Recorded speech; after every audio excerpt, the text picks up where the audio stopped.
Introduction. Ravi, have you done today's maths homework? Yes, I have gathered some information about the different sports liked by the students of our class. Okay, but how will you interpret which is the favorite sport among the students? It's easy.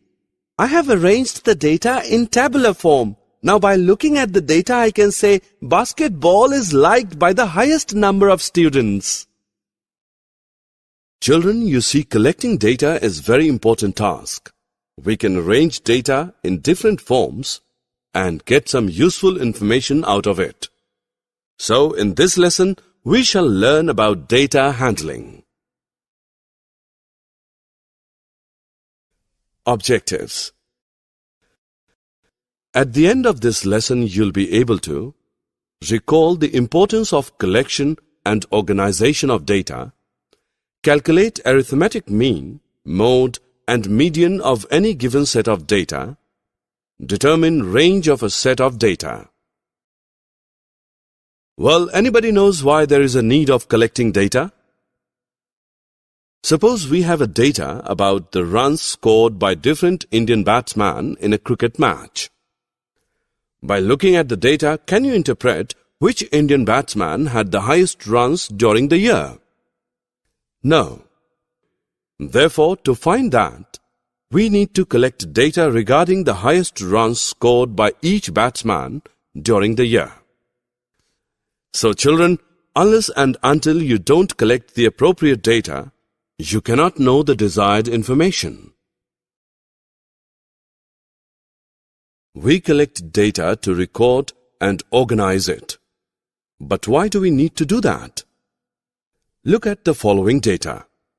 A class teacher of class 7th listed the weight of 10 students in this way. Is this data easy to understand? Now look at this data. You can easily know which student has highest maximum weight and which has least. So when we put data in a proper table, it becomes easy to understand and interpret. We can put many kinds of data in tabular form.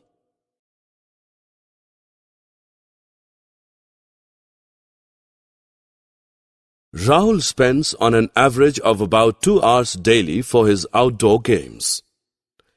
The average temperature of New Delhi at this time of the year is about 40 degrees Celsius. Have you noticed the word average? By average, we understand that Rahul usually plays for 2 hours. On some days, he may play for less number of hours, and on the other days, he may play longer. Similarly, the average temperature of 40 degrees Celsius means that the temperature of New Delhi at this time of the year is around 40 degrees Celsius. Sometimes it may be less than 40 degrees Celsius, and at other times it may be more than 40 degrees Celsius. Thus, we realize that average lies between the highest and the lowest value of the given data. Different forms of data need different forms of representative value to describe it. One of these representative values is the arithmetic mean. Come along to learn about it. The mean is just the average of the number and it's easy to calculate. Basically, mean is equal to the sum of all the observations divided by number of observations. Let us calculate the mean of these numbers. Add up the numbers first. The sum of these numbers is 60. There are total 5 numbers. So the mean is equal to 60 divided by 5, which equals 12. Therefore, the mean of the above numbers is 12. Rohit is an intelligent and very studious boy in the class. He gave his maths test 7 times to improve his marks. The data shown here is displaying the marks scored by Rohit. Can you calculate the mean test marks of Rohit? Let us first add up the marks, and the sum is 300. We know he gave maths test 7 times. So the mean marks of Rohit are equal to 300 divided by 7, which is equal to 42.86.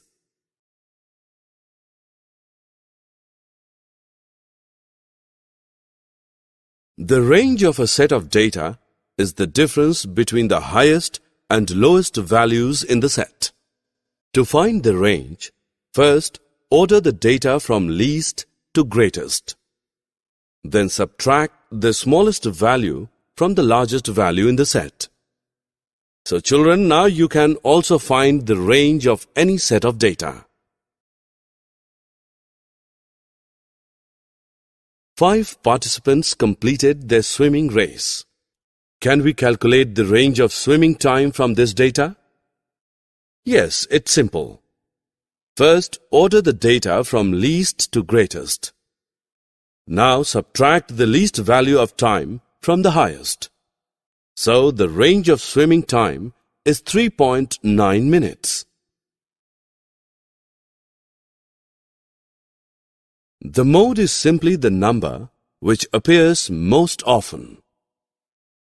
See this example. We have few numbers here. How can we find out the mode? To find the mode, we need to first put the numbers in order, then count how many of each number. Now, see which numbers appear most often. In this case, 8 appears 2 times, so the mode is 8. Look at this data. It shows the height of 25 children in a class. Let us find out the mode of their heights. It's quite easy. First, put the numbers in order and put it in a tabular form. Then count how many of each number. See, 163 appears 9 times, so the mode of the children's height is 163. Median is the value which lies in the middle of a group of numbers that have been arranged in order by size. Let us find the median of these numbers. Firstly, we need to put these numbers either in ascending order or descending order. You can see the middle number is 12. It has 3 numbers to its right and 3 numbers to its left, so the median is 12. The Goenka family has 5 children, aged 9, 12, 5, 18 and 15. What is the age of the middle child? First of all, we should order the children's ages from least to greatest.